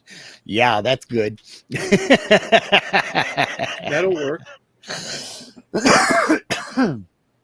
Well, you can do that to power a power plant, but let's see here. Jim Dockrell says most companies let the value engineering take hold and cheapen as much as possible to increase profits. Yes, that's 100% what it's for. It's planned obsolescence, so it'll break down before it could, and you'll have to go buy another one. So that's absolutely right. Cut a little corner here, a little lighter there, one component a little cheaper than original. Pretty soon a good product is crap. Yeah.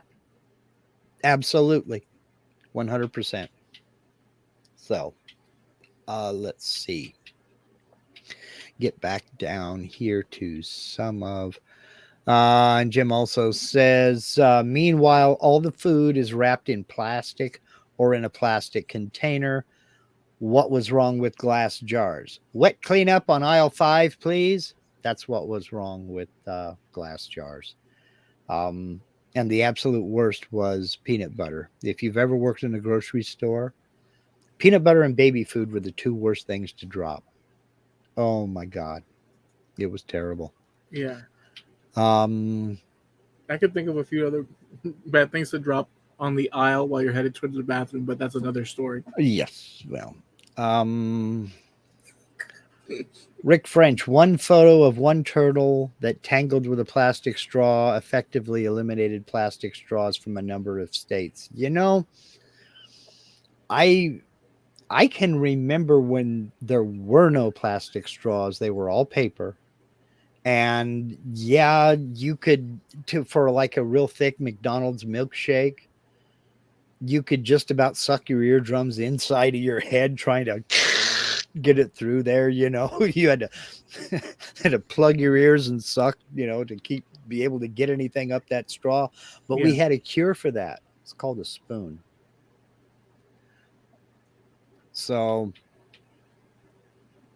I just think that I think if they were really honestly concerned about this stuff, it's not the straws or the paper sacks that are the problem. It's the mountains of other stuff.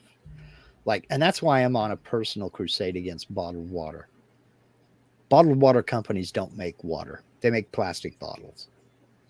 It's the same stuff that comes out of your tap. No, they make a portable container full of water that you can take with you on the go. And you know what? They're refillable.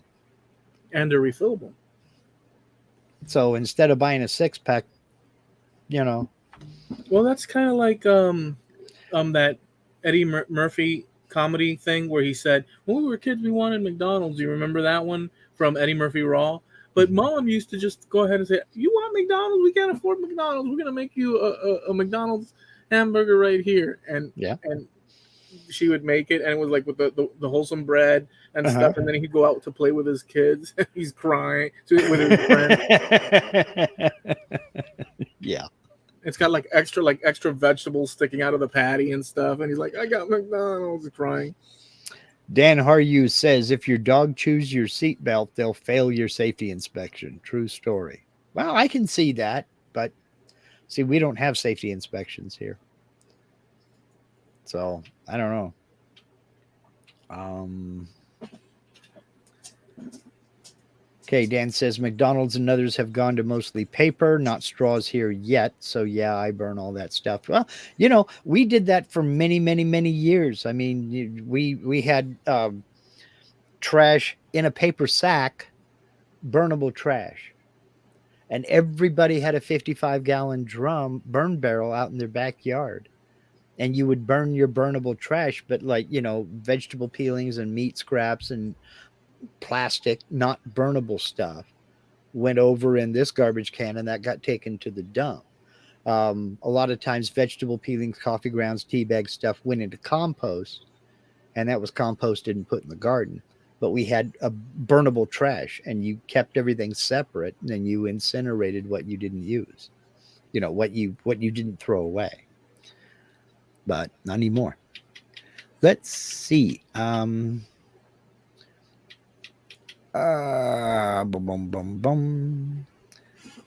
Dan says, get the AeroPress. I think it's the best cup you can make, and they're $20. Last forever, I think. I have 2 French presses, and I don't like coffee out of them.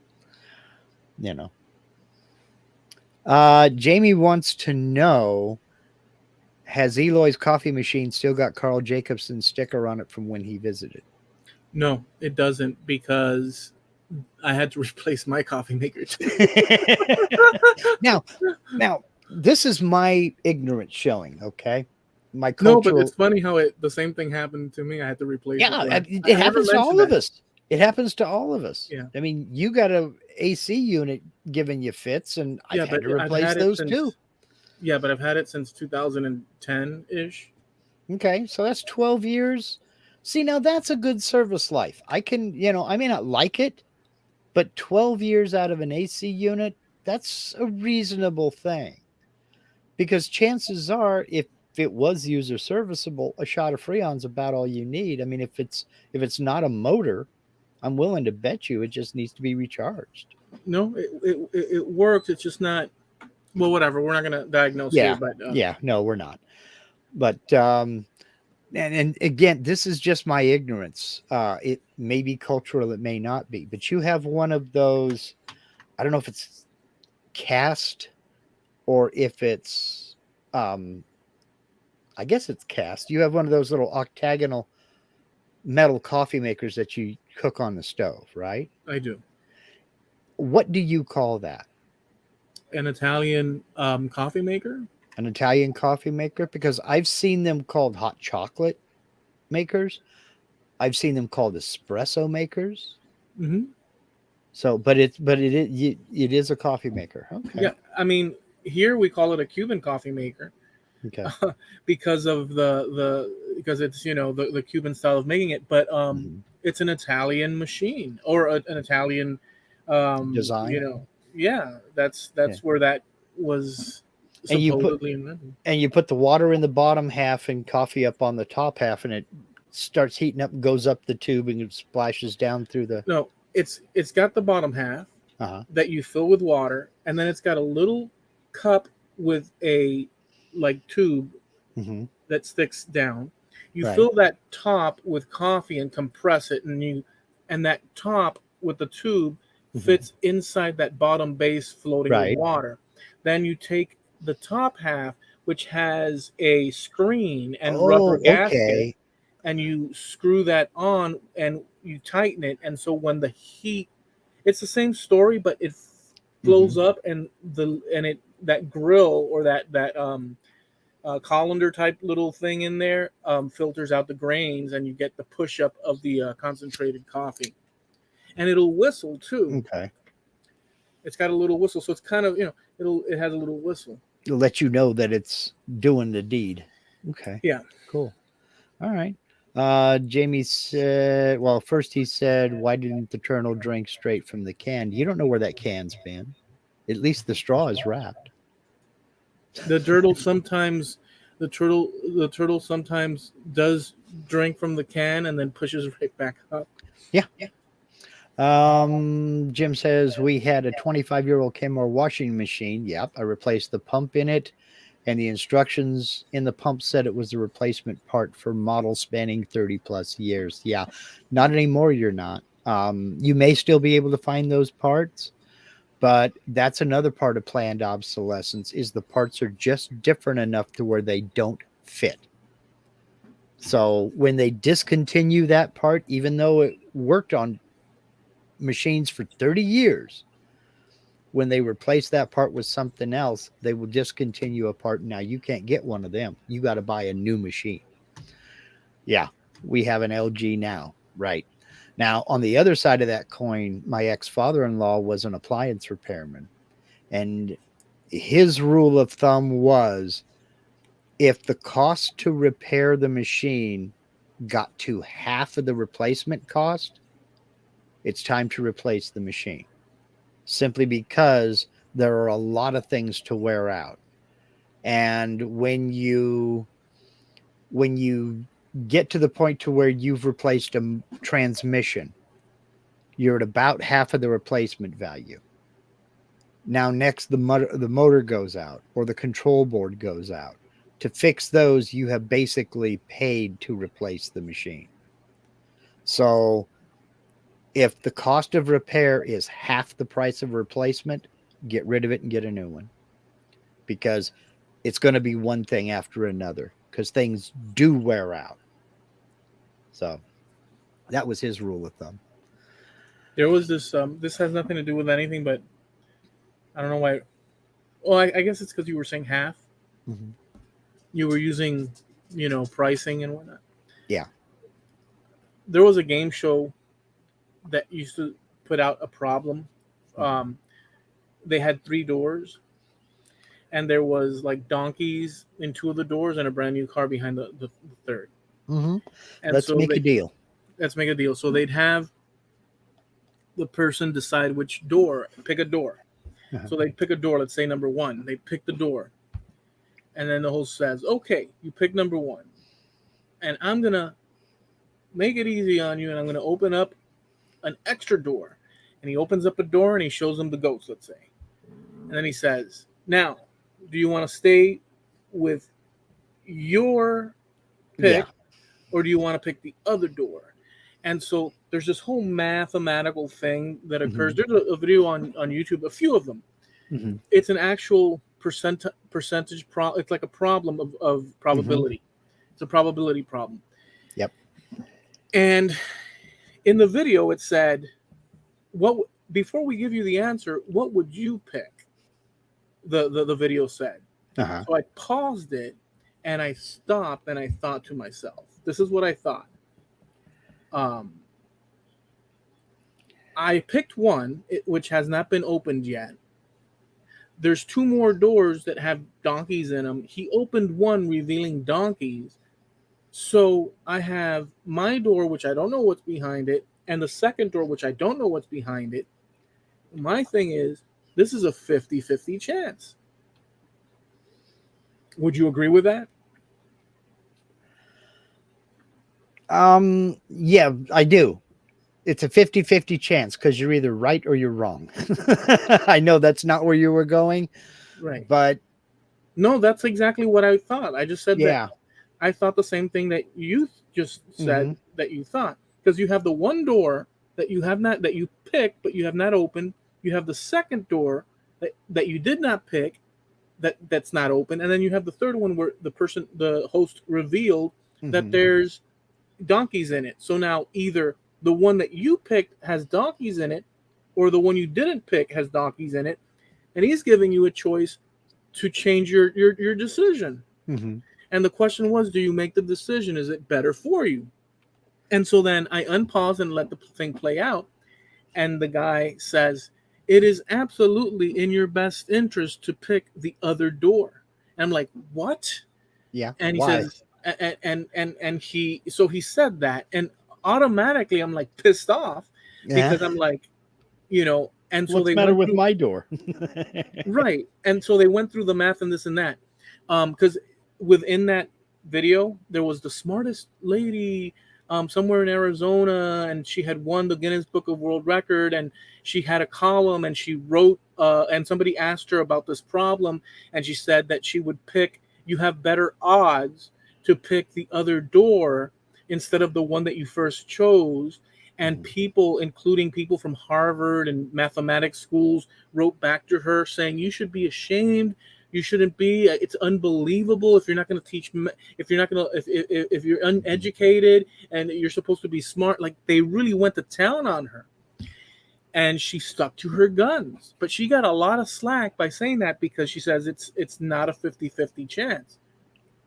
You now have a greater than 50-50 chance. Right.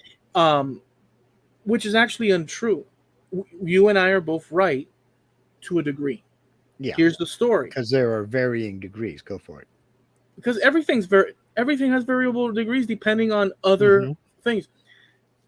Not to make this drag on too long, but her point was not that a single choice is not a 50-50. She's saying that in the long run, to choose the other door would give you favorable results in the long run if you ran the game over and over and over and over. You would be better to choose the second door that you didn't pick all the time would give you the favorable outcome. But the part that this video, which pissed me off because they were being ingenuous at the same time at the beginning, trapping you with that and saying no. Because in my mind, I'm not thinking of playing the game over and over and over and over again. I'm thinking one shot. If you have a one shot, it could just very well be the door that you picked or not the other. But in the long run, they did the math and they put, instead of 3 doors, they put like 100 doors. And then they said they had the one door that you picked, and then they opened another door and with the donkeys. And out of 100, it becomes easier because if you picked one door out of 100 to be the one, they opened up one that showed the goats. Now, where are your better chances? Are your chances that you pick the right one in 100? Yeah. You see? Yeah. I do see. And that is become a study of its own. And it all comes down to games theory. Yeah. It's kind of like there was this show. I don't remember what it was, but you brought it down to 2 finalists. Okay. And they took each of them into separate interview rooms. And they said the prize is $50,000. You have to make a choice right now.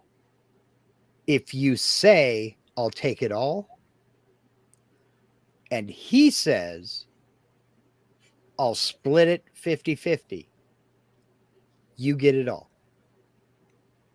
If he says, I'll split it 50-50, and you say I'll split it 50-50, we'll split it 50-50. If you say I'll take it all, and he says I'll split it 50-50, he gets nothing and you get it all. So you can say either I want it all or I'll split it 50-50. Make your choice now. So where do you go on that? The pot is $50,000. If you say I'll take it all and he says I'll take it all, neither one of you get anything. Mm-hmm. If you say I'll take it all and he says I'll split it 50-50, you take it all. If you say I'll split it 50-50 and he says split it 50-50, you both walk away with $25,000. What do you choose? So human greed is incredible. But I would feel safer in it without sitting through and thinking about it, saying I would assume that he would have the same worry as me. I'd have to assume something in order to make a decision. It could be anything. He could decide anything, but I would end up saying I'll take half. In hopes that he's also thinking that way we both win. Right. So that would be my choice. I don't know if that's the right choice or not. That's what they both did. Neither one of them knew what the other one was going to say, but they both said I'll split it 50-50, and they both walked out with $25,000. Okay. But now, and they never asked him, they never followed up, but you have to wonder, did either one of them immediately think, damn it, I should have said I'll take it all? Because like you said, human greed being what it is. Yeah. Because each one of them, now it's too late. Each one of them now knows that the other one said, I'll split it 50-50. Right. So, but you've got to figure what is in your best interests, you know, because I'm with you. I would have said, yeah, I'll split it 50-50, hoping that that's what he said. Right. So, but it even comes down to something simple and stupid like rock, paper, scissors. You've played that game before, haven't you? Rock, paper, scissors. What's the best opening move? What's the best what? What's the best opening move? What do you do the very first time? You know, I say, I challenge you. Okay, rock, paper, scissors. Ready? 1, 2, 3. What do you do? Rock. Okay. Now, what did you base that on?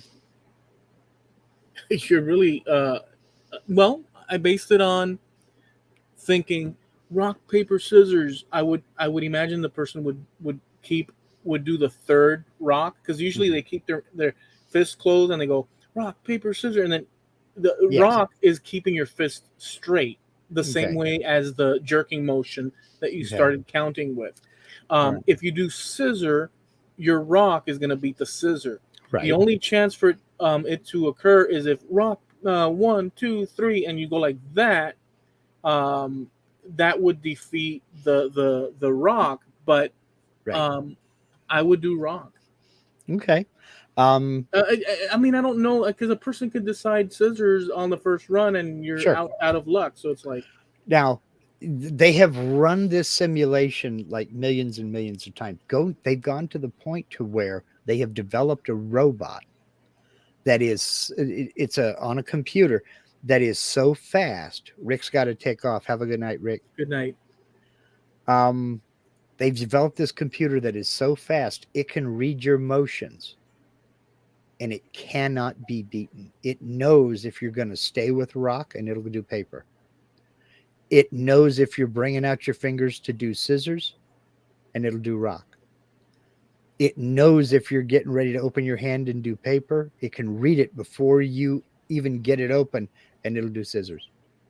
It cannot be beaten. It has never been beaten. But they have gone through and they have simulated this game so many times.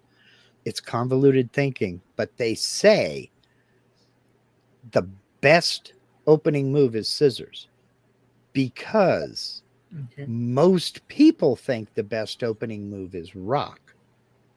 So most people will open up with paper, because paper covers rock. So you can kind of follow the logic. So you by opening up with rock, you defeat their analysis. So I picked a fairly good option.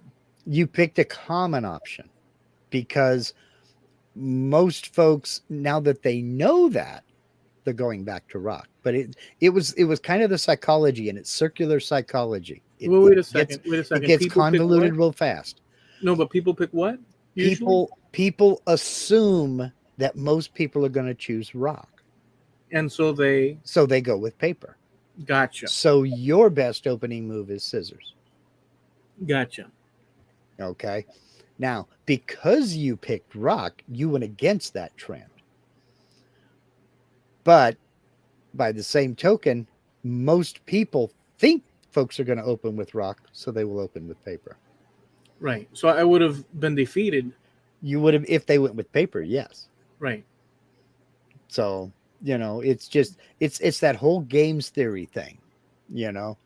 It and that's a study of its own. And to me, it's kind of fascinating, but it's easy to get bogged down in details real fast because you're dealing with probabilities and actualities and like the odds with that coin, with the doors you were talking about, where two of them's got donkeys and one of them's got a brand new car. Let's make it simpler. You have a coin, just a standard quarter, and you flip that quarter. What are the odds it's going to come up heads? Most people will say 50-50, which is not accurate. Logically speaking, you think, well, it could only come up heads or it could only come up tails. And you're right in that. But then they'll say, okay, flip it 10 times. Well, that changes it. Exactly. You are never going to come up with, well, I won't say never, but the odds of you coming up with perfect heads 5 times, tails 5 times, the odds of that happening are very remote.